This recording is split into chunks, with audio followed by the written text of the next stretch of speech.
The Formal Gamer, podcast for those with exquisite taste.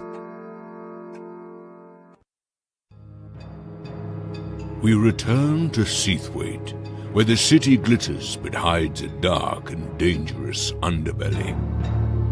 Two brothers, Locke and Key, are tasked with an assassination that will rock the city to its core.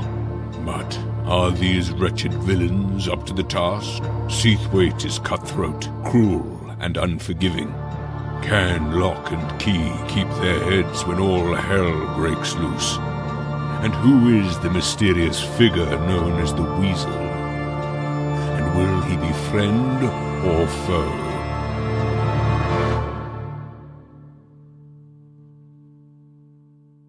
Hi guys, welcome to episode 4 of season 9 of the Formal Gamer podcast. As always, there's Facebook and Twitter and our website if you want to get in contact with us.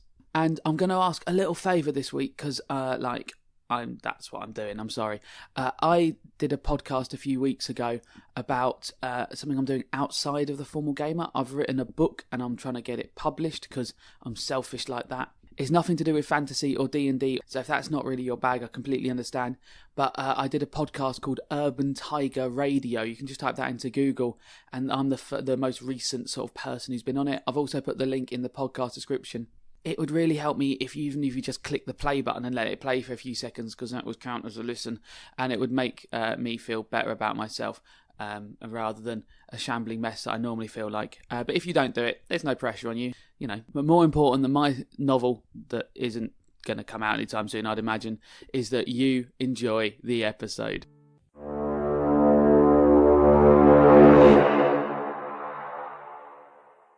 Hello again, ladies and gentlemen, to another episode of the Formal Gamer podcast. What happened last episode? I wasn't there.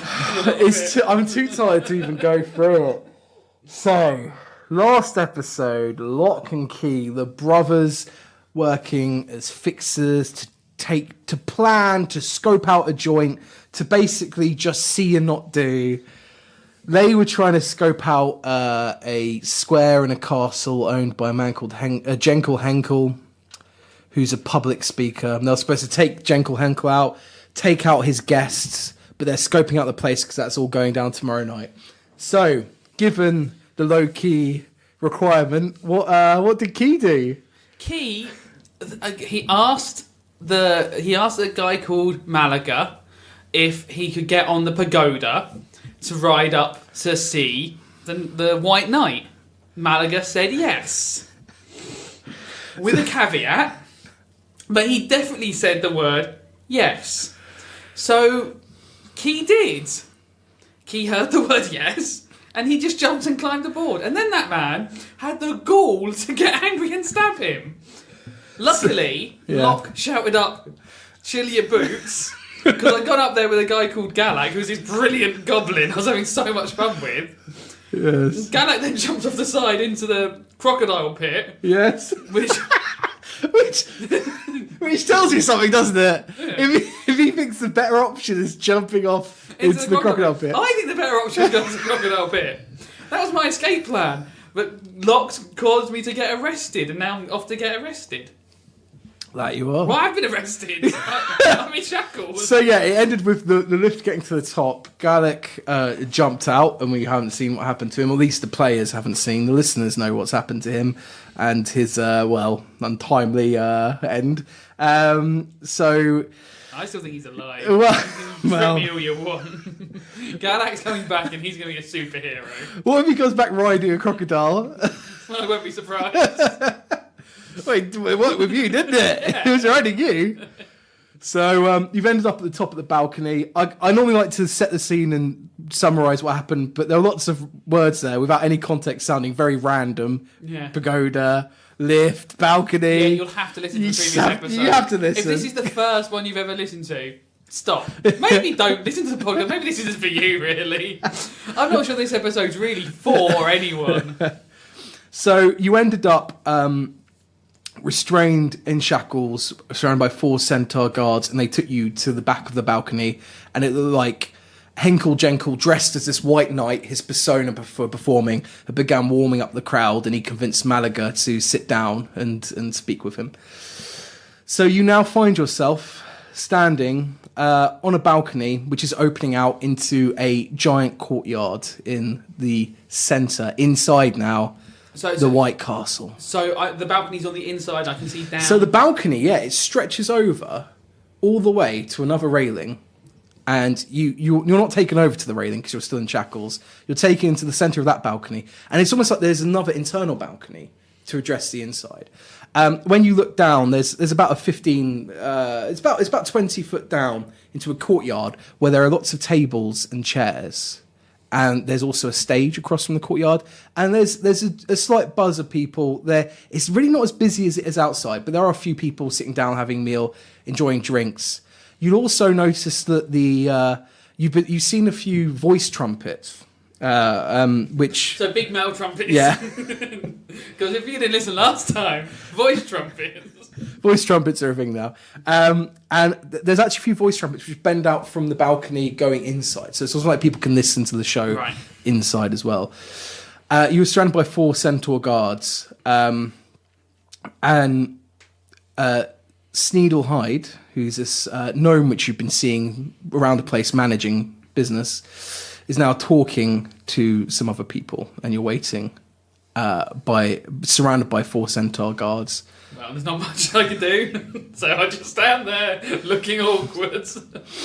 The show continues. You can hear Jenkel Henkel cracking jokes about how stupid orcs are and how they'll jump at anything they're told to do.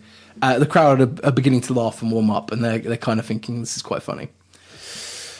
The discussions go on. Sneedle is just out of earshot, but you might be able to strain to hear what he's talking about. I'll have a listen then. Oh, it was on 20, but then it flipped to 2. So you're distracted by looking inside, and you think this is... ear trumpets are so loud. You thinking, this is bloody wonderful in here. It looks fantastic. Yeah. It looks wonderful. And you listen to the show. What do you think about Mr. Henkel dissing on orcs?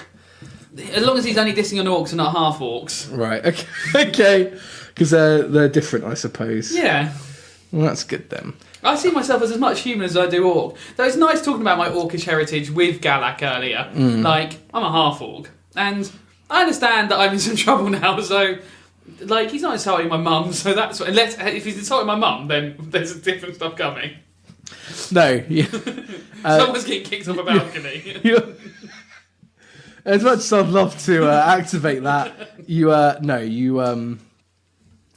yeah, he hasn't touched on your mother yet, so that's fine. That's good. So that is fine. Yeah, he's just carrying on talking. You can't hear what Sneedle's saying. Well, Dean, so you can't hear what's... I have no agency at the moment, really. I'm sorry. I can't help you drive this narrative forward. So Sneedle comes back over and whistles to the guards and calls them and kind of clicks his fingers. They all go? Can I walk off? The guards now have their arms hooked in yours, and yours are shackled up, and they bring you back out onto the balcony. I just stand on the balcony. The White Knight, Mr. Henkel, is there. He goes, "Oh, and here he comes back out, the naughty perpetrator. Tell us your name, Orc." Oh, I'm going to have to do a bluff, because I'm not saying my name. Okay. 18. I'm called Galak.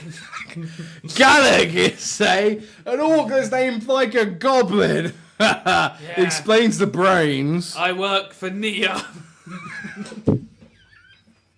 Oh, it's quite a good bluff. Yeah. So go, 18's a very good bluff. So- -1. Henkel lights up and he goes, "Ooh, one of the banker man's stupid servants. Why is he? Oh, does Mr. Malaga owe you some? Owe your boss some money? Does he?" I just shake my head no. Go, "No, you won't know the smart inner workings of the bankers. You're just a bloody orc." Nod my head. Yeah, I'm happy. Like, he seems happy. I'll be happy. So the crowd here, and he motions to the crowd and everyone cheers, really wants to know, what were you doing jumping on the ascending pagoda? It just looks a lot of fun. It just looks a lot of fun. Roll anything for that? The thing is, like, you are an assassin out to kill this guy that's in front of you, or do whatever. Because it's up to you to how you deal with him, really. But that is why I got on it. but it is why you got my it. persuasion and my bluff are the same. Well, exactly. So let's just go for it. You can roll for it. -1 onto this. Botch. Yeah, that's definitely a botch. I thought for a second it might be a 7, but nope. So you see his grin has turned to a bit of a frown, and the White Knight here, who's basically he's in control of the whole situation. Everyone around. Malaga's sitting back at the moment. He turns to the crowd and goes, "I think this man's telling a porky pie. I think this man's been a bit naughty. What do we do to men that are naughty at my speeches, crowd?" And you hear as one in the pit. Hang on, I'm just going to roll up I'm just going to stay quiet and just look around confused. He turns back and he says, "But you know, I think you're a bit of a confused fellow, Galak. Lots of nodding. Very confused fellow. And as much as I'll enjoy it, you know, we don't have to make you seafood. And by that I mean food for our sea creatures down there. We don't have to make you seafood for now. I'll give you a chance. Tell the crowd why we shouldn't kick you down there to be chomped on." Galak sort of looks confused. Galak, he is Galak now. Galak now. Yeah, that's his name now. Galak looks confused and goes, "I was just drunk and stupid, I'm sorry." Okay, roll with persuasion. That's a bluff, because I'm not drunk. Yeah, it's true. 9, -1, 8. I mean, I'm going off the edge. Shall I step onto the balcony myself? What do you do? I just stand there, so I'll just say that. I just look at him like shrug, like, I don't know.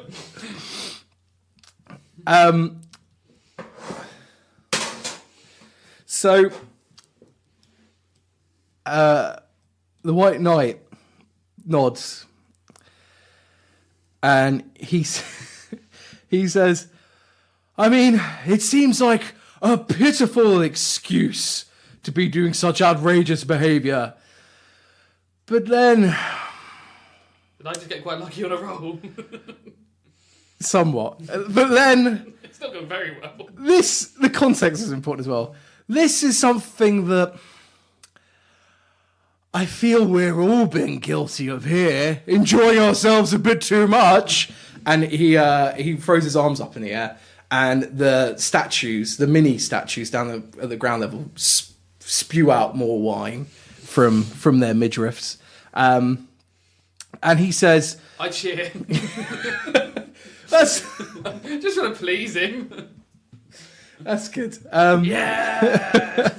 And he nods and he goes, "Well done. Well, I'll tell you what we'll do. We'll let you have another drink. And if you can handle your drink, then we won't push you over the edge." Oh, thank you. That's very good of you. And he whispers to one of his servants. Can I have milk, please? He goes, "Oh, this milk has come from quite the intoxicating titty. We're all going to be drinking a pint of Seathwaite's own Seathwaite grog." I know what that is, living the sea. Yeah, you would. I should be panicked now, shouldn't I? Yeah, it's one of the strongest drinks they have. I'm like drinking a pint of whiskey, essentially, isn't it? It's the strongest alcohol you could get. So, like absinthe, like I guess. a pint of absinthe, cool. Yeah. A pint of meths. Yeah. Okay, I am a half-orc, so I have good constitution. Exactly. So, I think... Yeah, I think the opportunity for more entertainment has popped up this way, and the Mr. Henkel has seen a different route he can take, right? So they bring up a mug, a pint, and it just has a poison kind of skull and crossbones on it. and it hits the back of your throat immediately. So they're just pouring it straight into my mouth. Well, they've got a pipe, and they're right. going to make you chug it, essentially. So they're going to sit you down. So you're quite the sense of retention now. Subtle assassination. So Jekyll Henkel... You know how you have all subtly assassinate people? Yeah. Jekyll Henkel whispers to Malaga, and he's like, "What? This is preposterous. He just tried to kill me." And then he says something again, and then Malaga gets up, and he motions for you to sit in Malaga's chair.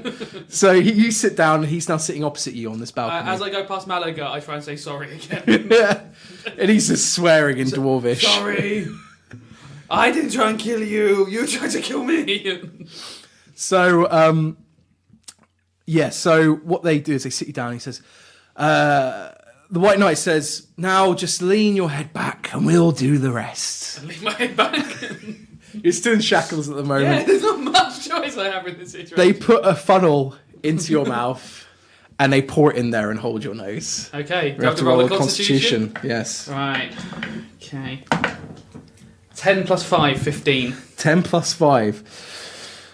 The effects are immediate.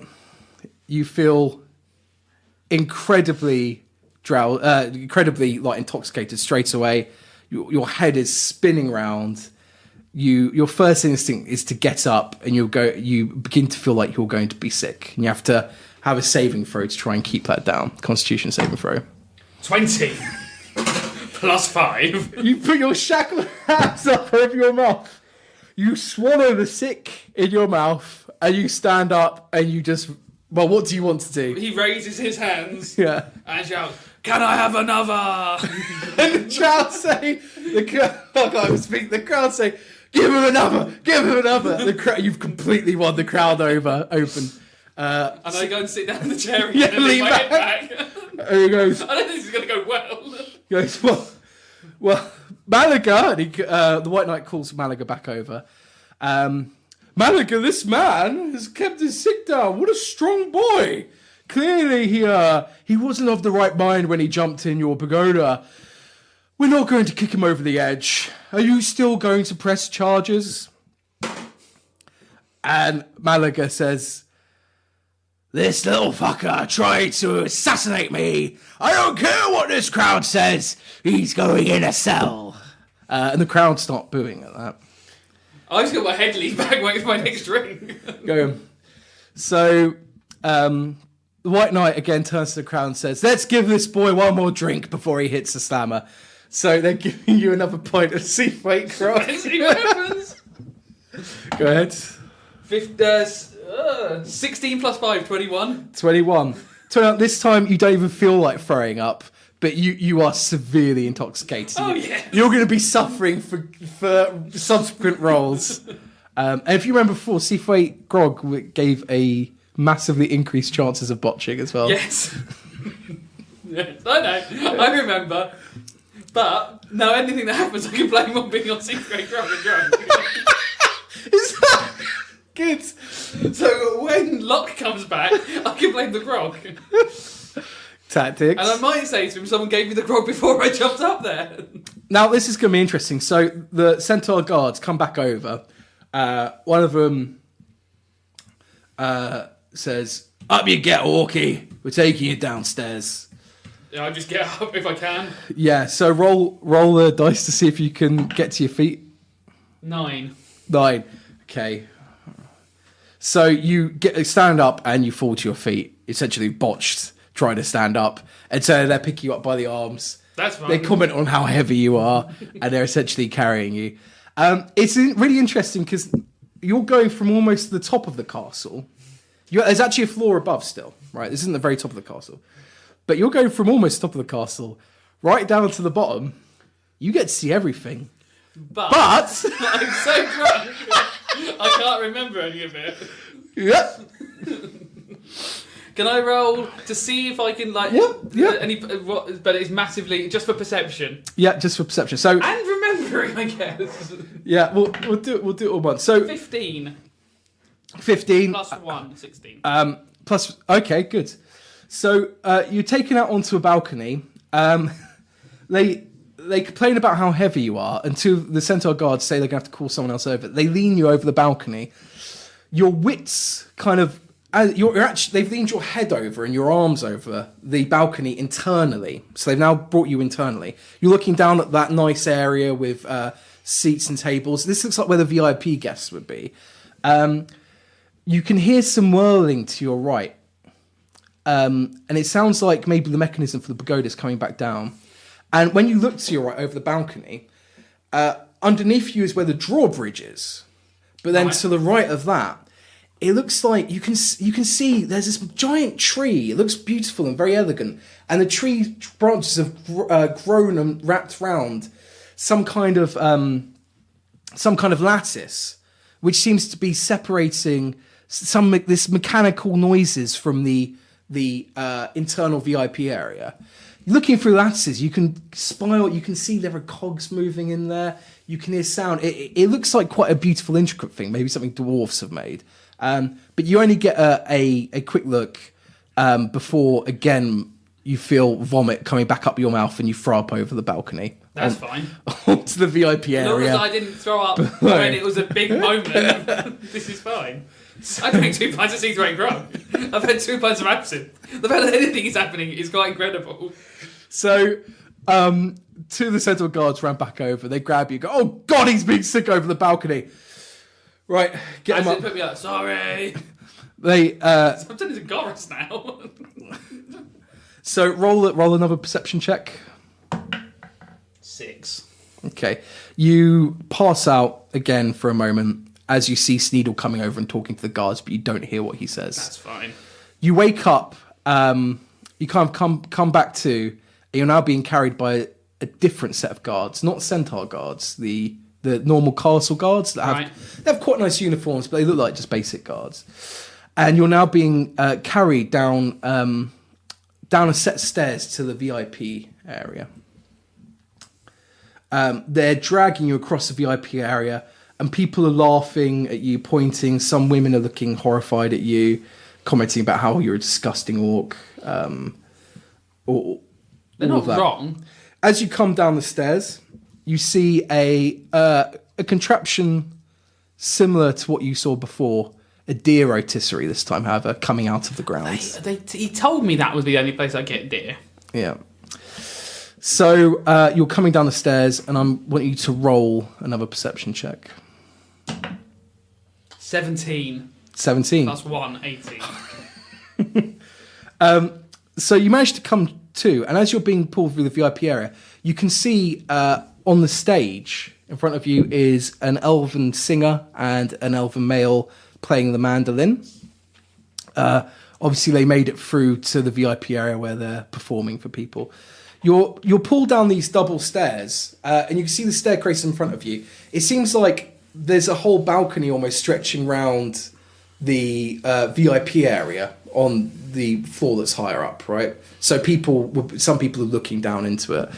You come down the stairs, but immediately get jerked to the right, walk along the kind of adjacent to the wall, and you now go into a doorway. In the doorway, you're now in a corridor, and it very much looks like you're now in a servants' area. So there are carts with dirty dishes on. There are kind of racks with servants' clothes on, towels, that kind of stuff in this corridor. The guards are still holding you up. You're surrounded by 4 guards holding you up. And you continue walking down that corridor where you go down another set of stairs, and you now feel you're in the basement. In the basement, there's lots of activity. I want you to roll another perception check. I can't believe I've done really well on these perception checks so far. 15 plus 1, 16. Amazing. So in the basement, you come down the stairs and you're in this huge room, which is kind of basically half the space of the castle. In this room, there's to your right, there's a lot of cooking ingredients. There's cooking going on here. There is lots of drink racks. You can see the bottom of the deer rotisserie where deer is being roasted and being pulled round. There are several rows of counters where cooks and chefs are cooking away for the guests above. You get pulled out. To your left, you see lots of supply crates which are 1 meter by 1 meter. So similar to the boxes I saw. Yes. And you can see at the very, very furthest to the left, you can see a contraption rotating round, which looks like... The end of the conveyor belt. Exactly. And there are a few people working there, sorting out the boxes. You're dragged past one of the counters that runs like along the room, and you're now walking past. The guards are shooing people out the way. To your left, you can hear the droning of a machine room. You walk to the end of the corridor, or the very end of the room, where there's a wall and a kind of like an archway opening. And in the archway opening, you can see to the right and to the left. To the left, there are 2 guards stationed. And to the right, there is what looks like a double door with slotted bars on it, as kind of in the middle, kind of so you can look through. Yeah. The guards walk you over there, open the door, throw you in there, and tell you to rot and lock the door afterwards. Is anyone else in there? No one else is in there. I go to sleep. I'm so drunk. And that's the end of that campaign. Like, I have a nap. I think that's I think I need to get this grog out my system a bit. Is there anything in here? Is there a bucket? No, it's just literally in Bare room. It's not very. It's kind of longer than it is wide. It's kind of wide enough for 3 people to stand side by side, and it probably goes back about like 10 foot or so. Right. If there's a bucket, I'd probably be sick. But if there's no bucket, I'm just going to curl up. There is a bucket in the corner. So I go and be sick in the bucket. Okay. I'm going to try and get as much booze out of me as possible. One of the guards is standing outside your door.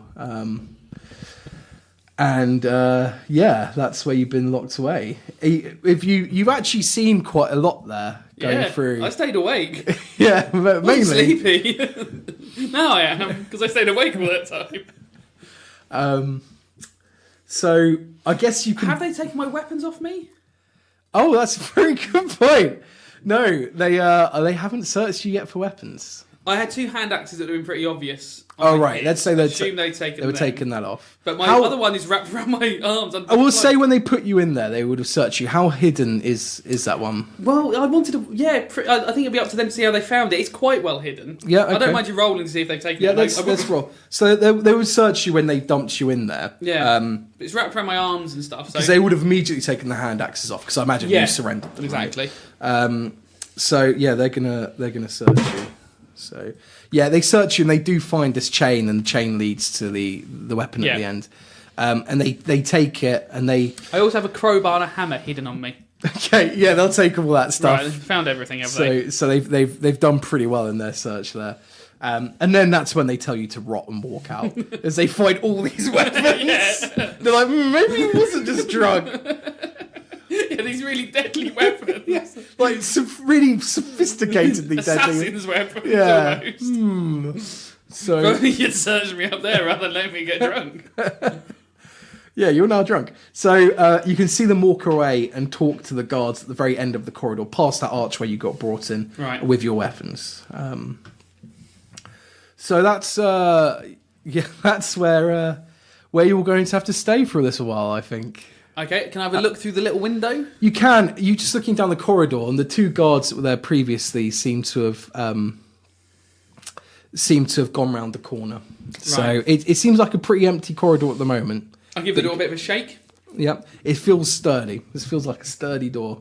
I'm very strong. You are okay. I'm not now. But I get. Would I be able to physically Is it even a possibility without a weapon? Yeah, no. Greater feats of strength have been known to have had an effect, but it's quite unlikely. It's going to be an exceptional moment of strength. Yeah, like it could. It could happen. Crazier things have happened. Like just what happens. Yeah. So, Key is thinking, well, I've achieved a lot physically today. Maybe there's more to come. I didn't think I could have made that jump earlier, and yet here we are. Exactly. So yes, unfortunately, you're intoxicated. You're prone to botching, and you're now locked away in the basement. Well, I think it's time to have a little snooze to try and take off this ability to botch. Yeah,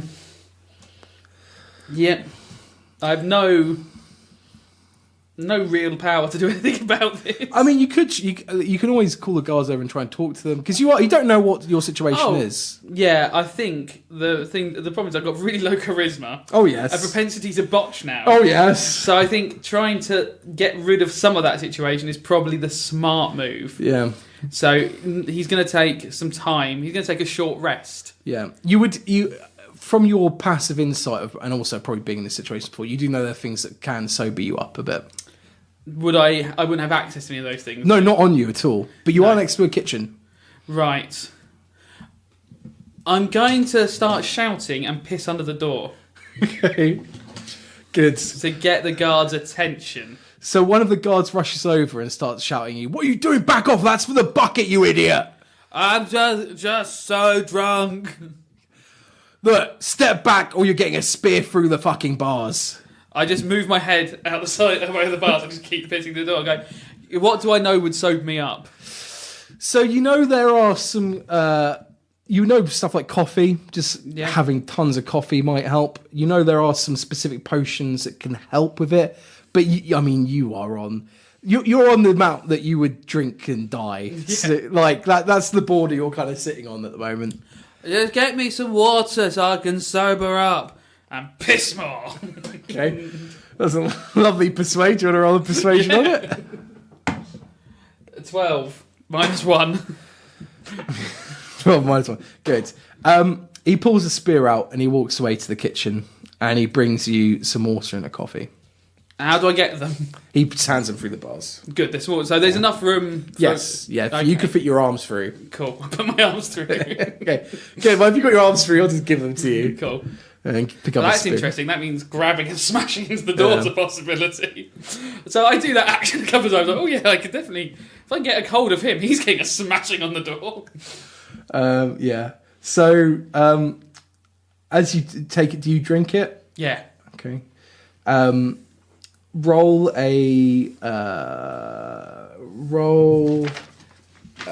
initiative. 10. Right. As you drink it, a spear comes through and stabs you in the back because you've kind of turned your back to the door. Okay. The spear isn't particularly effective jab. It feels like they were trying to deal a little bit of damage, but it hasn't really. Can I make an attempt to grab the spear? No, because your initiative was too low. Right. So he's popped it through like that, but he hasn't really been effective. And you hear a chuckle of, "I'll get you next time, you big green bastard." I'm going to run and just kick the door and hope it smashes into his face. Is he still there? Yeah, he's still there. Okay, he's back a bit, but he's still. It's pretty wide doors. So I'm just going to try and smash him with the door. And if I have to make a run for it now, we'll go for a run. No, I botched. 9's a botch now, isn't it? Yeah. So you run at the door, before you even get there, you just fall over. Right. I won't make you roll with anything, but the more action-based your botch is, the more likely you'll have to roll for damage dice. So you're kind of on the floor and you just pass out again.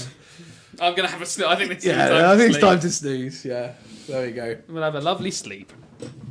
So, we're swapping characters again. Now we're going back to the half-elven brother, Locke. So last time we were with Locke, he managed to sneak down into the supply port area, the supply dock, and he had locked himself inside a big box. Yes. What was your intentions of locking yourself inside a big box? So I've kind of assumed that crates will go up into the castle. I've actually done no real reconnaissance on this. It's a bit of a gamble. You did see. I know that something happening. Yeah. You saw. Looks like some crates were being put onto some device. Yeah. I definitely saw that these boxes were going into the castle, and I assume because there are materials inside the boxes, they're probably not going to throw me into a big fire for fuel. So it's unless. I mean, I'm really waste material. Well, yes, that's possible. This is old, fancy box, but so it's a bit of a gamble. But I think we've all learnt that Key J and Locke C are not afraid of gambling immensely with their lives or missions. Well, out of yeah. Or Mama's health. Now you're upset, aren't you? Mama's health. It's a genuine look of upset across Locke's face. Well, Locke, so you're waiting in the box. Yeah, I'm just gonna wait in the box because I've already locked it. Didn't I? I locked it from the inside. You locked it inside, and you think you did quite a good job on that, and so it looks quite secure. Almost within minutes, you hear footsteps come back, and you feel your box being moved. Wonderful. Picked up and put on a trolley, and being carted off. And you can tell that it's in the general direction, not towards out towards the river. It seems like it's along where you suspected the pulley system was, which takes boxes into the castle. Are there any holes in the box that I might be able to see through, or not really? There's little bits of light shining through. You can you can try and search around for a crevice. You can look for. Go for a perception. I got 13. 13. I mean, you can see some rough light, but there's just shapes and darkness and shadow going past. You can't really see what's happening. Okay. After a couple of minutes, you're kind of picked up again. The box, you feel it being picked up. It's put down. You can hear someone comment about how the boxes seem to have got a bit lighter, but it's said in quite a jovial. That's good. Isn't it good the boxes are lighter? Yeah. I'm going to put my back out. And then you hear some noise on top of the box. Okay, would I recognise this noise? It just seems like someone's fiddling with the top of the box. It doesn't sound like someone's trying to open the mechanism. Yeah. Okay, good. You hear slight mechanical whirling, and then it feels like your box again is being picked up. Okay, but it feels like possibly it's a machine of some kind. Roll a perception. Oh, we're gonna roll it. 4. Oh no, it's cocked. Lucky for you, eh? 17. Wonderful. What a lucky reply. It sounds exactly like the pulley system, Wonderful. The mechanical pulley system that you had working before. Great. So, yeah, you hear this whirling, and although you're trying to look out these little cracks, what you begin to see is a lot more light coming through and more noise. Okay. You can hear someone very loudly announcing to a crowd, but you can't make out the words. Would I recognise the voice, or is it too muffled? It's muffled, but roll a perception. Yeah. 18. 18. Plus 4, 22. Lovely. At this point, actually, you can hear you hear these voices announcing to the crowd, and you hear the crowd, it sounds like they're chanting, "Give him another." It sounds roughly like the crowd, for some reason, is chanting, "Give him another." Okay. So I've probably guessed now that I'm outside. It seems that way, yes. I'm outside and possibly over the moat. Yes, you are! You didn't really think of that, did you? Okay. Yeah, okay, sure. Yes. Okay, fair enough. I'm in the box. So, for it's not a long journey. So, for about 30 seconds or so, the machine is gently pulling you over the moat, and everything goes dark, and the voices all get muffled, and you hear less noise, but kind of some busyness noise, some slight banging, Okay. some chopping. It sounds like. Okay.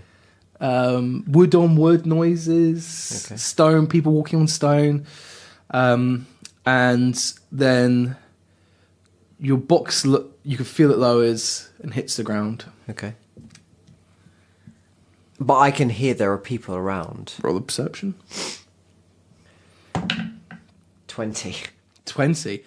Yeah, your senses are attuned perfectly. Okay. And you can hear that there's someone standing by your box. Not only that, but you can hear further away in the corridor, you can hear someone say, "Bring all the boxes into the storeroom. I'm going to do an inventory check. Make sure we've got everything ready for tomorrow. Leave me in peace while I do it." Great news. Would I've and obviously this has already happened, but would I have noticed that there were any labels on the boxes? before I got in? Or was it too dark? Because to be fair, I didn't do that check. No, not necessarily on the boxes. Okay. There weren't any labels on them. Okay, fair enough. So I'm going to stick it in the box, unsurprisingly. Wonderful. So you feel your box getting moved and dragged, and then you get to a point where the footsteps of the people outside the box who appear to be dragging it, they seem to be moving away, and you're in a quiet room now. You can't hear any of the chopping, you can't hear any of the patting, you can't hear any of the activity. What you can hear is... It's difficult to actually roll a perception. Okay. Actually, no, you got a 20, so your senses are still attuned, we're going to say. You can hear... It sounds like it's not because you're in the box, but there seems like there's a loud, like, low drum of machinery. Like a... whirling. But it's not in this room. But you feel like it's in a room very nearby. Okay. And would I have heard the door close from people leaving me in the box, dragging the box? You would into have, this yeah. room? You heard what you think sounds like a door closing, Okay. and you can hear someone humming. Okay, so there's at least one person inside the room. And based on what I heard, I would assume that there's one person and they've been left to do checks. That's exactly But right. there could be more boxes coming as well. Potentially. Yeah, okay, sure. I'm going to stay in the box. And I'm going to try and listen to see if I can hear whether someone's opening boxes. Okay. So, again, like it's not too hard to hear in here. You hear a few more boxes come in. Okay. Boxes being opened. Okay. Actually, let me roll for that. Okay, so you hear boxes being opened. And then after about 3 box deliveries, you hear the voice you said before that said they want to do inventory check. He says, "These boxes are all wrong. Don't bring any more in. Just do the tasks. Do the tasks you need. Leave me in this room. I'm gonna have to go for every single one of these because I think we've got the wrong lot." Okay. And do I hear the door close? Yeah, you hear a door close. Okay. I'm going to try and open the... What would I have an awareness of time? Yeah, you would. You feel like probably about 20 minutes has gone by. Okay. So what time of day would that be? I've not been keeping track. Oh, well, it's 2 o'clock where the dwarf showed So up. what, The like ceremony, 2:30, it's probably 3 o'clock. 3 yeah, o'clock? Okay. bit after 3. Okay. Are you feeling peckish? Like you need a wee? Nope. I'll I'm tell a you one consummate thing. professional. Tell you one thing, Key doesn't need a wee. I bet. I bloody bet Key doesn't need a wee, bloody Key J. That bloody Witherton. The other Witherton. I'm going to try and stealthily unlock the Roll me a sleight of hand. 6 plus 9, 15. 15. Okay. You manage to open it and you peer out and the voice in the room has his back turned to you. Okay. He's about 5 steps away. You look around, you're in a room full of boxes. It's not a big storeroom though. It does have, it's almost like wire, chain link mesh. So it's kind of like its own area, but there's like wire. It's like its own storeroom, but the thing that's connecting you to the wider room is like a wire chain link mesh, and there's like a wire chain link door. Okay. So do I see anyone else within this bigger room because I'm just in a mesh storeroom? So you can, when you look out, it seems like there are more boxes. You can see the pulley system, the automated pulley system, that it seems to be crossing in front of this room. Okay. And you can see there are a couple of people working on it. But again, they're like 20 feet away, and they're not necessarily looking this way, and this room it's not dark, it's not dimly lit, but it's not the lightest. You're in a castle basement at the moment. The only light you're getting through is basically from on the wall torches, and there is a torch in this room, an open flame. Okay. Can I see that I would be able to move, like to hide somewhere, to avoid the boxes and like hide? There are lots of shelves and boxes in here, and you can hide behind boxes, but you do know that the guy he's going through every single box. Okay. So it seems like there's going to be a thorough investigation of this room. Okay. Can I see anywhere that isn't a box that I could possibly hide in? No, this room is just a storeroom for the boxes. Okay. In terms of those other two further away, would I be able to see if I could possibly grab this guy and move him round behind boxes? Like, yeah, definitely. Without alerting the others. I mean, yeah, you would know, you're experiencing this stuff. Yeah. You would know you could definitely either kill him, yeah, and drag him. You could try and grab him and drag him, but your problem is that's not really your style. Well, I'm not saying it's not your style, but it's not what you're built for, right? Because that'll be a strength thing. You'd have to overpower him in terms of strength. Have I listened to him for a minute at least? You've been hearing him hum, and tick. Does he look like someone I could kill in one attack? He just looks like a normal person at the moment. And you know you've taken down people like that before. Okay. I want to approach him and try and slit his throat. So you were just going for the classic behind, dagger out, slit the throat? Well, actually, maybe not slit the throat, because I don't want to make a big mess. Mm-hmm. So I want to try and... No, it's going to pump blood everywhere. I want to... Looking at him, can I see whether I would think I would be stronger than him, or do I think it would be difficult to grapple him and move him? What's your strength is 10? My strength is 10. So roll dice. 19. You think you're probably about as strong as him? Okay, so it'll be tough. So you have advantage because you're surprising him, but then you'd have to grab him, move him, and he could save against you grabbing him. Okay. And then although there is background noise, wouldn't be too difficult for him to shout and get attention. Okay. I'm going to... Yeah, I don't think I have much. So you can, in terms of how you attack, at the moment... I have a rope. Okay. I'm going to try and loop the rope around his throat, and choke him. Okay.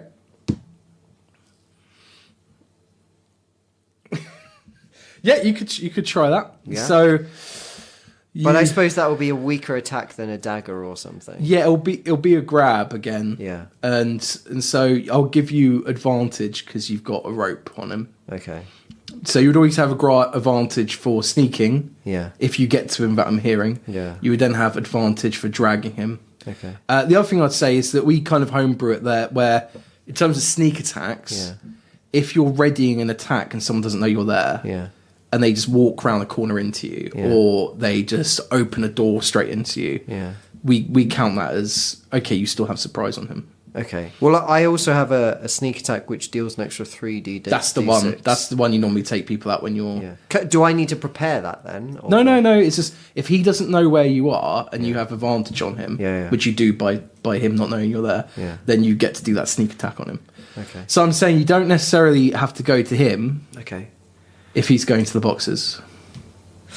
Okay, I understand what you're saying. That's very interesting. Okay, do I see any boxes that I could potentially move and hide behind? Actually, you know what? I'm going to wait inside the box and keep an eye on him to see when he's closer, but maybe his back is turned. Okay, all right. So let's go do that. But I'm also very conscious. I'd be very aware if he's coming towards my box. Okay, so he turns and he begins to move towards your side of the room. Of course he does. He, however, doesn't go near your box. He goes to the set of boxes that are next to yours. This is deeper into the room now. So you're actually between him and the chain link fence. Okay. And everybody else. Okay. So actually, I would now approach him from behind, and I would be between him and... Yeah. Okay. I'm going to approach him and try to strangle him with a rope. Okay. Are you gonna...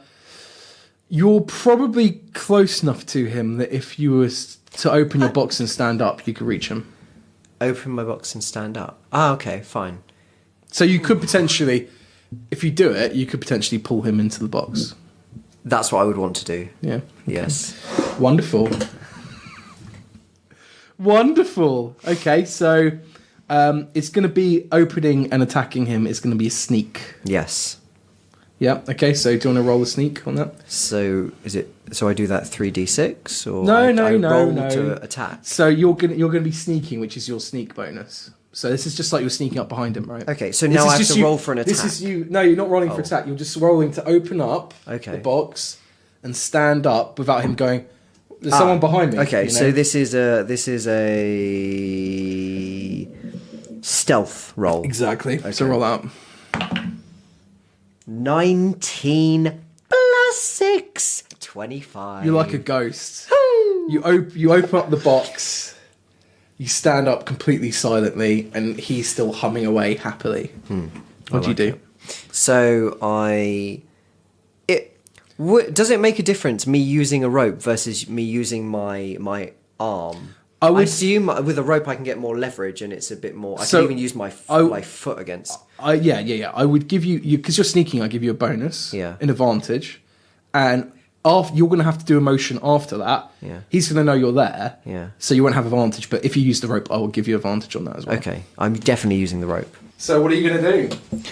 So now I'm going to use my rope to throw it around his throat, loop it around his throat, and just tug him into the box.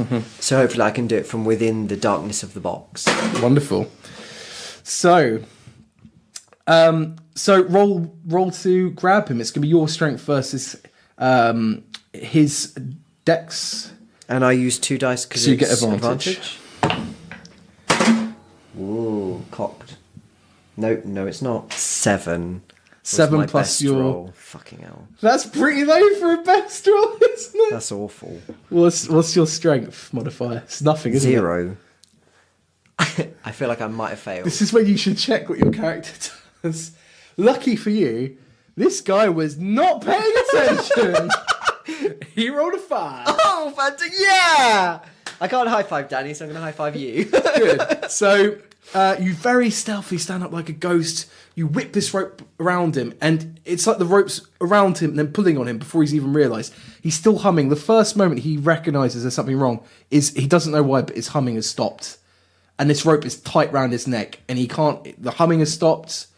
He put his hands up to the rope. No sound is being made coming out of his mouth. He's struggling to breathe. Okay, wonderful. What's your next move? So I'm going to continue trying to make him unconscious, to black out, so he has no air. Okay. So what I'll actually do here is I'll roll for initiative, because he's going to have actions to try and break out. Okay. You're going to have actions to try and get him. Okay, so you can roll for initiative? Yeah. 13. Okay, good. So you're going first. You've got the initiative in the situation as you would expect. You're standing there. You have a turn where you can do something. You're standing in the box. He's standing out the box, and you're choking him from behind with this rope. Okay. What are you gonna do? I'm gonna keep hold of the rope and kick his feet so he naturally drops, and his weight is then choking him. I mean, you can't. No, or is the box too small? That's fair if the box is too small. No. The box is a big box. Okay. It's a 1 meter by 1 meter box. Okay. So, but you can't really kick his feet because you're in the box. Yeah. Fair enough. You would have to climb out. Okay. So you can move him around because you've grabbed him, right? So you can try and move him. Okay. I would want to move him away from the door towards the back face of the box, because I'm in the box. Yeah. So that it's a big box. There's enough room in the box to pull him in or to. Well, we're already in the box. He's not in the box. Ah, I thought I pulled him into the box. No. That's the thing. Okay. I thought you said you were. I'm sorry. Like, what is he doing? I pulled him into the box with me while choking him out. Okay, good. So you're pulling him over. Yeah. Right. I'm gonna roll to see if he stays on his feet or not. No, he does not. So he's on the ground in the box, and you're crouched over him and choking him. Okay. So you don't really need to move him, Because he's in the box. Yeah, the that's only fine. thing people will see is you standing in the box because you're standing up. Yeah. So, and the door's open now. The chain link door is that's closed. The box door is open. Yeah, that's what I mean. So yeah, but you still have as a bonus action you could close it. Can I do that while choking him out? Yeah, it's Okay. a bonus action. So As so a you can bonus do it. action, I would like to close it. Yeah. And continue choking him Okay, out. wonderful. So you kind of crouch down. As you crouch down, you close the box with a smile on your face, and you just hear some soft muffling in the box Okay. slowly extinguish Yeah. until there's no more movement. Okay. You're just lying in a box with a dead body. Oh, he's actually dead. Yeah. Oh, I thought I choked him till he was. Oh, what? Unconscious. Okay, unconscious. It's up to you how much longer you choke him for. Unconscious is what I was looking for. Okay, fine. Okay, and now I can. So I can still feel his breath, so he's alive. But Yeah, he's but it's just very, very light, and he's not moving anymore. okay. That's fine. I'm going to use the rope to tie him up. Very strong, and also Can you roll for that? Yeah, of course. 12. Okay, good. Using your sleight of hand again. Yeah, so 12 plus Tie- 9, Pretty little bows. 21. Wonderful. He's tied up. Okay. And I'm going to put a sock in his mouth and tie that. Yeah. What clothes is he wearing? Can I see? So you will see when you came out, he's wearing pretty generic overalls. Okay. It looks like, and workman's boots. Okay. I'm going to change my clothes with his. Wonderful. Was he wearing a hat or... He was not wearing a hat. No. Okay. See, that'll be tough now. Because I was going to try and... No, it won't. Because I'm going to make a disguise. So your disguise kit is a kit which has cosmetic items. It has dyes. It has fake wigs. It has all kinds of stuff like that. Essentially, it's going to augment your deceptive ability to make a disguise that visually will trick people. So this guy, he actually has the same colour hair as you. Okay. He seems to have a different haircut. So you kind of have... what kind of hair does Locke have normally? He would probably have like shoulder length hair because it helps hide his ears. Okay. So this guy's got... And also it's easier to manipulate with disguises. This guy's got a handlebar moustache. Okay. He's he's blondish, but it's sort of kind of strawberry blonde, and he has shorter hair, but it's still kind of long, slightly longish. Okay. So roll up a deception. We'll see how good your disguise. 15. Ooh, plus what? Your deception. 6. Okay, so with the 21. disguise kit, that's going to be 9, so it's going to be 24. So you put together a disguise that only his close friends would see the difference through. Only people that really know this guy. Wonderful. You feel pretty happy about it. I'm fucking over the moon about that. The last finishing touch is when you get out of the box, you lock it again, Yes. and you see his clipboard on the ground, and you pick it up to finish off the deception. Wonderful. So... what are you going to do? So, I was actually going to question him a little later. Question who? The guy I just knocked out. He's knocked out now, isn't he? Yeah. So a little later, It's dangerous though, because he's in shouting distance. but that's true. But he has at the moment he has a gag. Yeah. Yes, he does at the moment. That's I've it. locked the door. Yes. Do Well, I you've locked the think box? Lock the box. Yeah. Do I think if he was able to get the gag off, that people would hear him through the Probably box? not, because there's still this machine murmur in the Yeah, background. Wonderful. Yeah. Okay. I'm gonna leave him there. Okay. Cool. And I'm going to look around. I'm going to look as though I'm looking at the boxes, but I want to look around outside of this mesh. Okay. I assume maybe I've also got a keychain or something that I've taken from him. Yeah, he has some keys on it on a keychain. Okay. You'd have as well. Did I also assume I heard his name? You did not hear his name. I did not hear his name. No. Okay, I'm just going to hope someone says his name. Otherwise, that might be a bit embarrassing. Okay.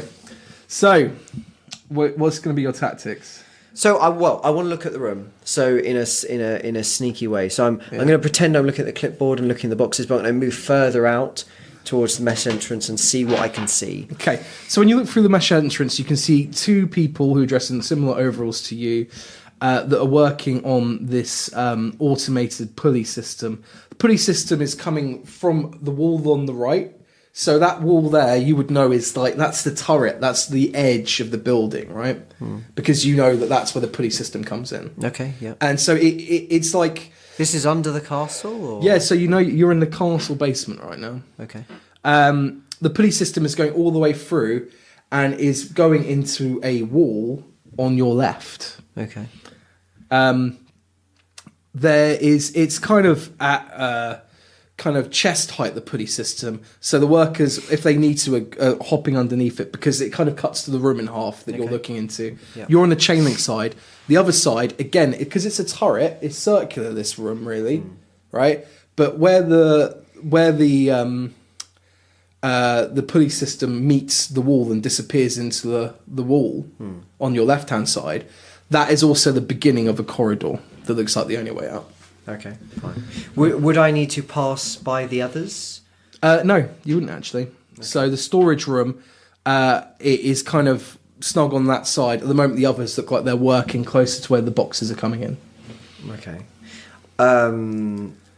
Would I have potentially any paper or pens in my bag or anything? Do I see any paper or pens? You'd have like I have a clipboard actually and a pen. Yeah, exactly. So I'm going to write a note. I want to leave. Say it's a pencil. But yeah. Okay. I want to leave the mesh area and I'm going to lock it behind me, and I'm going to put a note saying no one enters until no one enters. Okay. As you do that, one of the guys working the supply line, he kind of looks up for a second, and he looks back down at his work. And he grunts, "Looks like you really fucked up the orders, Coyle." And I'm very happy that I now know my name. And because I have that mimic the speech patterns and accents of a creature that you have heard at least speak for 1 minute, now I'm going to speak like him, obviously, so I can actually have conversations. That's good. The most distinctive thing you remember was his humming when he was walking. And I also hum. Yes. So, but you can talk to people as if you were Coyle now. Of course. I have no idea how he speaks, so I'm going to continue as Locke. Okay. But we'll assume that it's obviously in a different voice. Yes. Okay. And what did he say? He said, "Looks like you really fucked up the box orders, Coyle." Ah, very funny. On you go with your work. And I wander off humming. But I pay a little attention to see if that's worked. Yeah. To see how confident... He hasn't given you any reaction. He's back to his work and he's just chuckled. No. Carries on working. And then I also shout over, "Don't let anyone in that room until I'm back." Good. Okay, so where are you heading? So I'm heading the only way I could see out. But I'm going to hold my clipboard like I'm thinking, so that it looks like I have a purpose, like I'm not just wandering around. I'm looking. I'm kind of. I'm thinking. I've got my pen and my clipboard. Yeah. But actually, I'm paying attention to everything that's going on around me and learning. Okay, so you're looking down this corridor. Okay. This whirling, this mechanical whirling is louder on your left-hand side. It sounds like it's coming from the other side of this, on your left of this wall. You would know the right wall. That's the other side. That's actually the outside of the castle. Okay. Again, from your orientation, you know that where it comes in, like that right-hand side, that's where the moat's going to be, right? Yeah. And in front of you, you see a set of steps ending on this floor. Yep. Coming from the right-hand side, so the right-hand wall. And you also see, just before that set of steps ending, another set of steps going further down. Okay. So I've got an option to go right upstairs or down onwards. That's just what you see. The other thing you would see, that's what you see right in front of you. The other thing you see is it looks like about 10 foot in front of you, the room opens up and you can hear a lot of activity, hustle, bustle. Roll me a perception check. 3. It just sounds like it's busy in there. Okay. The other thing that stands out is as you're looking is 4 guards walk up the stairs from this floor. So they're walking from this open area up the stairs on this floor upwards to where you don't know. Okay. Do I think I might understand based on their behaviour what they're doing, whether they're patrolling, going for lunch? Like, could I do an insight into that? Yeah, you can do an insight. 12. 12. Plus 4, 16. You know, sneaking around these places, it's weird that 4 guards, if they were patrolling together, normally guards patrol either in 2s or 1s. Okay. So it feels like they're not patrolling. Okay.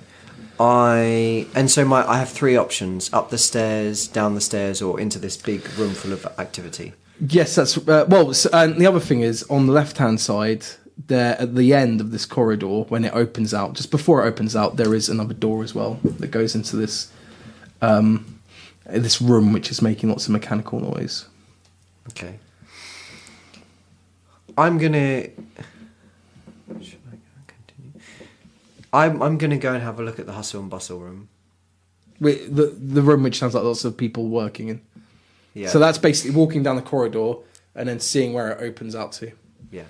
Okay, so you walk to the end of the corridor, again nonchalantly, you're kind of trying to use social stealth and deception. You look out and you look onto what looks like a giant kitchen. You can smell the smell of roasted venison. You can see people preparing meals. Okay. You can see lots of chefs working away, preparing lots of different meals on countertops. The venison you can see is from a rotisserie unit, which is similar to the pig rotisserie you saw earlier, but you seem to be on the bottom. So this is where there's a big roasting fire in the middle of the room, and the deers are hung by their feet upside down, and they're going kind of very slowly moving over the fire. Okay. There looks like there's about 3 or 4 chefs on each counter, and there's about 3 counters kind of lining up in the room. 2 counters on the far side, further than the roasting area, and 1 counter kind of closer to you. Okay. Fine. So I've just had a look. I haven't entered. Yep. And the door that's making all the noise. The door that's making all the noise. So you're now next to that door, Okay. basically. I would like to open it and go in. Okay. So you open it. You open it and you look into a room that's filled with cogs moving. Wonderful machinery like you've never seen before. Machinery you couldn't even describe what it was doing, what its purpose was, the intricacies of this machinery, and it's all laced up the side of the wall. Okay. And this room goes up, and you look up, and it looks like it goes as high as a castle. Okay. So it almost looks like it could be the cogwork responsible for the pagoda moving up towards the balcony. You would know from your orientation that it seems like that's where it is. Yeah. About halfway up, there's a rather amazing, elaborate clockwork clock. Yep. That's where they get that name from. The other thing that's really strange is that, because this goes all the way up, but at the very bottom, it's dank, and you can smell the oil and the metal, right? But it gets bright and light about 1 story up. Okay. So past the ceiling of these corridors and rooms, they're quite high ceilings, but it gets quite bright, and you can see it looks like the wall just gives way and turns into what looks like trees or some kind of vines or something, like something green. Okay. And it goes that way up very high. Okay. So can I see that I can actually, there's like some kind of framework to walk around the cog system? Nope. It's just, okay, so it's just... Yeah, you can't see any kind of stairways. Doesn't look like ladders, there's no nothing. easy way to walk around. At the same time, no one's paying any attention to you, but there are 2 people in this room, but they both have their back turned to you on the opposite wall. It's quite a long room. It's about a quarter of the size of the castle, this room. It's about 30 or 40 feet long. And far away on the other end, there looks like there's 2 men sitting facing away from you, working at desks. Okay. Very big desks. Can I tell kind of what I might think they do? Like, do they look like workers for the cogs? Sure. Like engineers or... Mm-hmm. What? That was wrong. That was even worse. 9. 9. Yeah, 9 and 4. Okay. you can see that they've got. It's very well lit down that end. It's quite dark and dimly lit down here, but that end it's actually quite well lit. Yeah, but you can't tell what they're doing. Okay. I'm wondering if I'm interested enough to go and find out, but then I'm going to alert myself. One turns round. Coyle, what are you bloody doing in here? Coil? Yeah. Oh. What are you standing there like a lemon for? This man stands up and is a human, and he taps his fellow compadre on the shoulder, who's a gnome. Look, Coyle's standing there like a lemon. We haven't ordered anything, Coyle. All right, boys. I was just seeing if you wanted some food. Food? You're a waitress now as well. And I close the door while humming. Wonderful. Well, it looks like you've got friends in there, doesn't it? It does. So I might return to that later. Wonderful. But not yet. So you're back out onto this corridor, looking into this big opening. This is a huge room. It looks like it's about... If you cut the castle in half, this is like 3/4 of one side of the castle, this basement area. It's huge, loads of food being prepared, like a massive, organised kitchen going on here. Okay. So what do you do? I'm not... Can I see any other doorways leading off? So you can actually, but if you... So you're in this corridor that is basically, if we're looking at the plan of the castle basement, you've gone from the very south east corner. You've walked up this corridor, and now you've turned to look into this room. If you turn and look west, so looking at the opposite side, you would see that there is a rather large archway that appears to go into another corridor. On that archway, standing a guard, a single guard. Okay. He's got a spear on his back. It's like the guards from outside. Okay. I might try and go back and go down the stairs. Go down the stairs. So in front of you, there is stairs going up and stairs going down. Yeah, there's stairs going down. So you go the stairs going down, and you don't have to go too far to see. You're actually the stairs go down, and actually the stairs go down into kind of a muddy, damp area. Okay. And it's like it turns into a tunnel with a mud floor. Go for about 15, 20 foot, and there's barred gates, and you can see the other side is water. And you think you're looking out onto the moat. Okay. Do the barred gates look rusty and... It looks fairly good condition. Okay. But if I think that if I were to break through those rusted gates and continue, I'd be on the moat. Well, not rusted, but yeah, you would be on the moat. Yeah. Sorry, that was in my own head. Yeah, I was imagining what I wanted. They look fine. They look sturdy. Yeah. These look like proper security to stop someone or something getting into the kitchen. But I imagine this is the shore. This leads to the shoreline of the moat. Exactly. So whether if the gate, when you get past the gate, the tunnel continues for a little bit and it just hits water, and then when you're out into the open sunshine, you're in water already. Okay. You're in the moat. Okay. So the water of the moat is like impeding somewhat into Okay. But So those not bars much. are a bit covered in water then. It doesn't reach the bars. No. Okay, a bit further on. So if you step after 2-3 steps, your boots would be in soggy water. Okay. Keep on going, you'll be And up to you're your in the knees, moat, and then you're in the moat. Sure. Okay. Interesting. Okay, I'm gonna come back then. Okay. As you come back up, a guard walks down the stairs and shouts across the room to the other guard. He shouts across the room to the other guard and says, "Oh yeah, you giving him a poke, have you? I will have a go as well. I met him earlier. He's a big old dummy." Roll a perception check. 4 + 4 8. I'm not rolling very well. This guard walks right ahead of you, and he walks ahead of you, and you just see his back.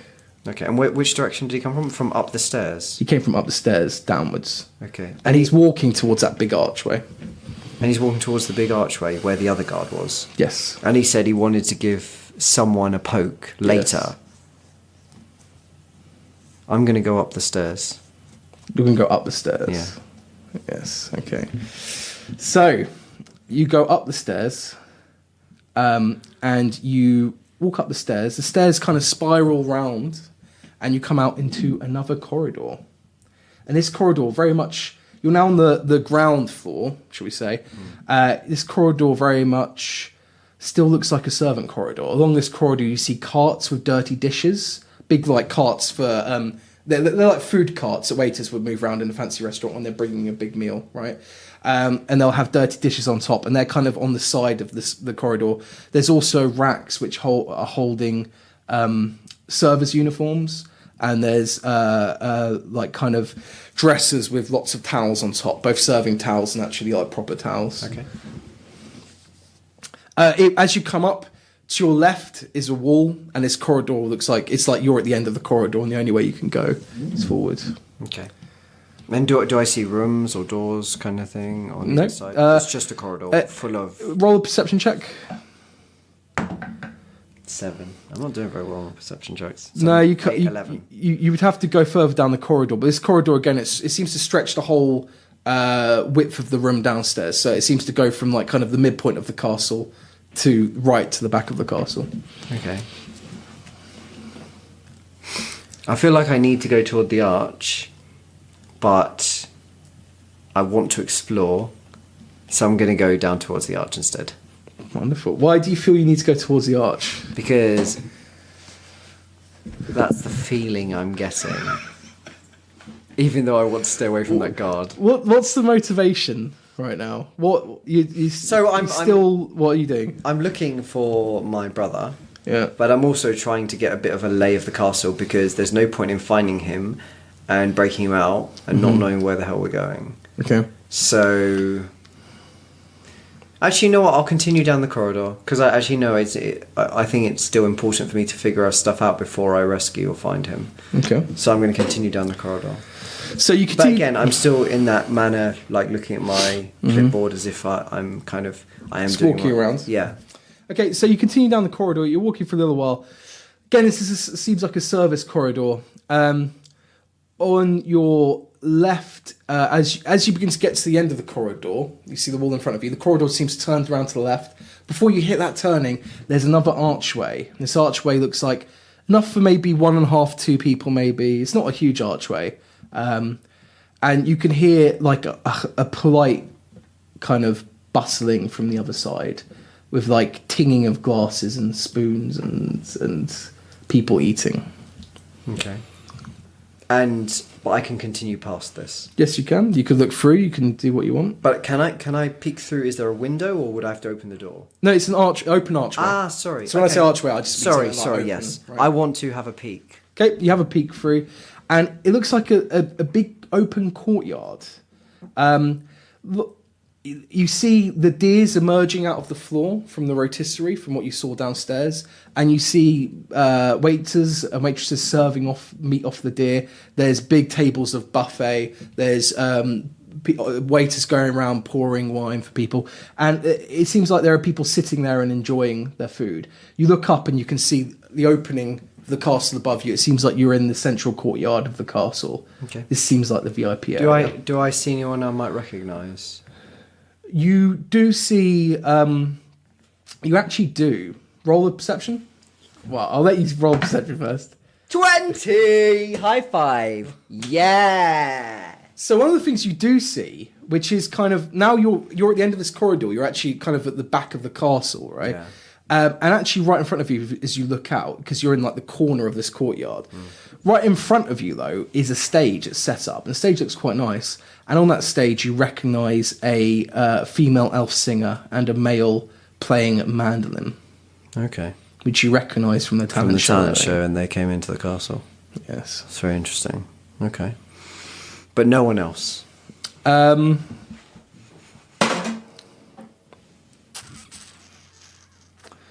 So you would hear the voice of the White Knight, Jekyll Henkel. But I can't see him. You would hear the voice, and you can hear it's coming from up higher. You can see that people, especially that 20, you can see that people are looking up towards the front of the castle where there's an open balcony. Okay. So It seems to match up the balcony you saw earlier. So I think if I kept going higher, I might find the balcony. Yeah, certainly But the floor above is where the balcony is on. And you can see, so the archway you're in, when you look left, you can see a set of double stairs going up onto... it looks like there's a whole balcony overlooking the courtyard. So like a mezzanine floor, you know. Okay, fine, right, going around all of the... So in front of you can see people on a balcony. Yeah. To the left. But on the left-hand side, which is the front of the castle, it's a bit further away from you, you can see the balcony opens up into the sky. You can see through the castle there. And that's clearly where the performance is being put on. Right, okay. But it wouldn't really work me going out there in broad daylight. Okay, I'm going to continue away from the arch, continue past the arch. Okay, you look past the arch, and again, it's a very long corridor. It's a service corridor. It's actually quite thin now. It's only like enough for maybe one, you could squeeze past another person. At the end of that corridor is a guard. Okay. And that's far away. This is very far away. It looks like stretching like half of the castle. Right, okay. He looks like he's where the stage was, but this is the corridor behind the stage, basically. Ah. Okay. So I might not actually be able to see where exactly, can I see that there's a corridor going past him? He's kind of just sitting in the corridor and looks like where the stage is. This corridor is dimly lit, but there are torches in there. You can see that there's another corridor that's going past him. Okay. It's like open light coming through, but you can see like a shadow of a corridor further on from him. So I keep investigating. What's your method at the moment? What are you trying to look for? Well, the thing is, I still want to complete the mission, but I also want to be able to escape. And so far, I haven't seen, apart from the boxes and the pulley system, and also those bars down to the moat, I haven't seen an escape route. So the pulley system is the only way at the moment I see a way out, which would work because where the mesh was, the mesh cage, I saw that pulley system going out over the moat, right? Yeah, that's how you came in, right? Yeah, so I mean I could, and it's constantly moving, so I would imagine I could grab onto one of those and move across, unless of course they stopped the pulley. But it'll be, again, very open, very risky.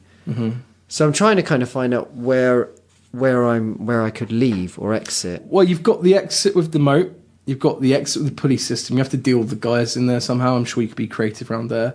You have that lift room, which you saw extends very high up into the castle. But with the cogs. Yep. True, but I didn't see any way up. You didn't see any stairs. But you know that they would have to maintain them somehow. Of course, and that's what I was questioning. Okay. Yeah. Good. Okay. I'm gonna go back because I think I'm pushing my luck being up here with my disguise. So I'm gonna go back the way I came and head towards that arch through the kitchen. And when I get to, what could I say? Yeah, I think that could work. When I get to the kitchen, I'm going to try and get a plate of food. Okay, cool. And then I'm going to try and walk past the guard. Okay. Wonderful. So you go down to the kitchen. You ask a plate of food, and without question, one gets served your way. Not with the best table manners, but you get given a haunch of deer meat. Yeah. And you see that the guard... And I'm humming. Lovely. The guard in the archway in front of you is no longer there. Okay. But you, as you walk to the archway, you do hear the voice of a man to your right. Okay. Speaking about how disgusting someone's mother is. I listen. Okay. You hear him saying, The problem is with you fucking half-halves is your daddy doesn't want to be anywhere near your mummy, right? Because either your daddy or your mummy is so goddamn ugly, they only get fucked when they're drunk. That's the problem with you half-halves, isn't it? And then you grow up all broken and stupid because you don't have your daddy around to beat you down when you say stupid things. And that's why you're in there and I'm in here, isn't it? And that's coming from further than the arch. You're at the arch now, and you can hear that's coming from the right. Okay. And nothing to the left. Okay. Wonderful. Okay, I'm gonna walk out and look both ways. I'm gonna peek around, kind of. You look to the left, and again, it's a corridor that extends out left, and it's weird. You can see the corridor goes around to the right, and you can see the side of an open hatch, kind of in the wall. Like if you went up to a counter at a bank or whatever, and there'll be like an open hatch, like a service hatch, right? And you can see the elbow of someone standing in that hatch. Okay. But he's not got line of sight down the corridor you're down, just because of that corner's cutting it off. And to your right, you can see a man who's shouting these things or berating, and he's talking to a double wooden door with bars on it. Okay. Roll a perception check. 15. 15. Plus 4, 19. You now recognise the man has the same voice as the man that was walking down the stairs before. Yeah. And that man you've talked to before, and his name is Gold Rudder. Yep. And he might recognise me. Maybe. Okay. So I definitely know where my brother is now. Potentially. What are you going to do? I don't think it's the best time to do it now. I still wanna... What time are we talking about now? 3:30 maybe? 3:34. And you said, so to the right, I can hear this guard, like jammering away, abusing some prisoner. Yeah. And to the left, you said there's someone leaning out on a corner. Yeah, they're like a guard. Can I see it's a guard or you can't really see? It's like the elbow of someone who's leaning on a hatch that goes from. He's looking into the corridor. So if you carried on walking around, you'd be greeted by an open hatch. Yeah. You would think a room is there behind the hatch, obviously, and there seems to be someone like leaning on the hatch, looking into that corridor. Okay. But that hatch is kind of off to the side, so it's not looking directly down this corridor. Okay. You know what? Fuck it. I'm going to turn right and continue down towards the guard, humming. So humming loudly, so it's visible. Yeah. But I'm gonna keep my head down a little bit. Okay. He's got his back turned to you, and he's occupied at the moment. Okay. So roll a stealth check. We'll have this as like a social stealth. 10. Okay. Yep. 10 plus your 6 or 9, is it? 10 plus 6. Yeah. 10 plus 6. So you walk down, and he hasn't even noticed you. He's still having a go at this door. Okay. And you're standing right behind him. Okay. A bit of insight. Can I tell whether he's a lot stronger than me? Roll an insight check. 9. 9 plus 4, 13. Wow, that's a really good roll, isn't it? I'm doing really well. The important one, though, was that first guy, and I did all right with that. Wonderful. You would know that he's looks like a common guard, and generally they are stronger than you. Yeah, they're a little bit stronger than you. These guards. Okay. I'm gonna certainly not attack him because I'm scared. What are you scared of? Of losing and lots of noise. Well, remember you get the sneak attack on him, don't you? That's true, but there's a guy potentially further down, and if I can't beat him quickly, he can make a noise and raise an alarm. You would know with a typical guard, like in this situation, you would know. You've done it before, you would know. So I would feel quite confident of this with a sneak attack. You know if you hit him, he's not making a sound again. I'm going to attack the fuck out of him. Roll it up. Roll Oh, it right, up. sorry, yeah. So is that Advantage, advantage? so 2 dice. 14, but it's cocked, so I'm going to have to re-roll it. Damn it. And it's a 12. I'm happy with that. And I'm happy I was honest about that. 12, what's your bonus for attacking? 6. 12 plus 6. Right, you were confident. What are you aiming for? What's your normal attack when you So have a knife? I'm using my rapier. Oh, your rapier? Yes. Lovely. And I'm going to try to slide it through his back into his heart, through his ribs. So he's still completely distracted. He's now going on for a monologue about how he bet that whoever's the subject is, he's saying, the thing is, I bet your daddy, he shoved it right in your mummy's backside, didn't he? Because he didn't want to look at her face. Roll damage. Okay. So damage is 1d8 plus 3. So let's find a bloody d8. I found it on my own. And I got fucking 1! So 4, but then what plus? What else? And it said the attack. sneak attack deals extra 3d6. So roll up 3d6. So I get to roll 3, Yeah, 6 dice. Okay. d6. Free 6 Yeah, dice. okay, I realised how stupid that was. Damn, it was recorded. So I got a fucking 1, I got a 4, and I got a 6. So what's your damage overall then? 11 plus 4.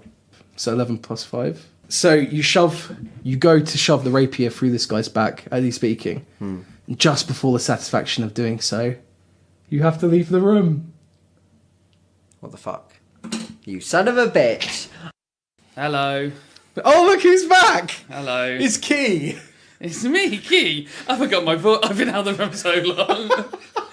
Well, whose Hang on. fault is that? What's his catchphrase? Yeah. Right, so you're passing out in drunken stupors in the floor of the cell. You get your head is near the door because the last thing you tried to do was kick a door open into the guy's face. Yeah. And you get woken by a whacking on the door about your head height. What, very low down? Yeah, very low down. I knocked back. Get up, you silly fucker! It's your old friend. Get up! I can't see this. I stand up and look through the little window. Roll a perception check. 12 12 plus anything. Just plus 1. right. 13. You stand up and the head rush. You fall down again. Go on, you silly little bitch! Stand up again.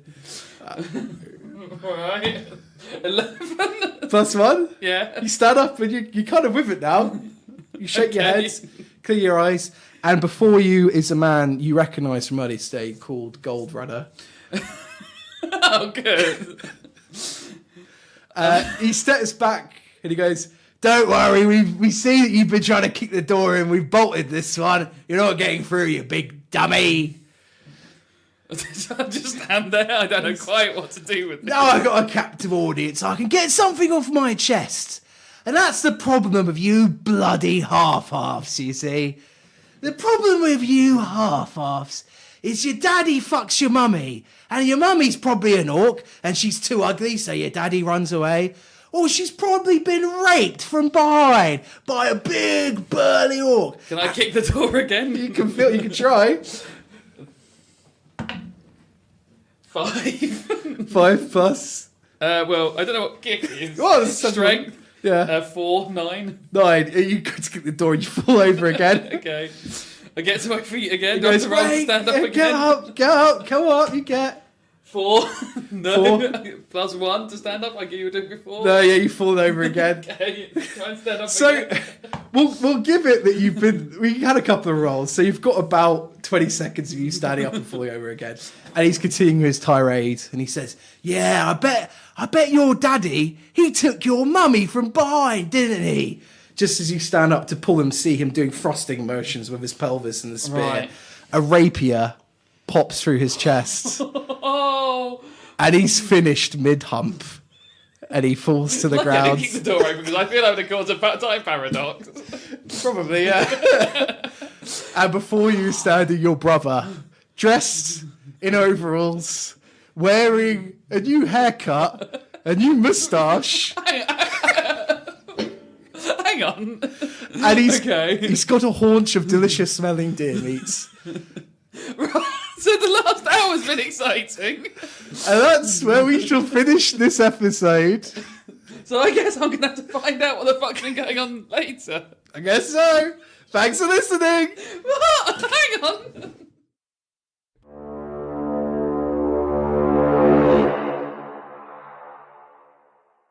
The Formal Gamer, podcast for those with exquisite taste.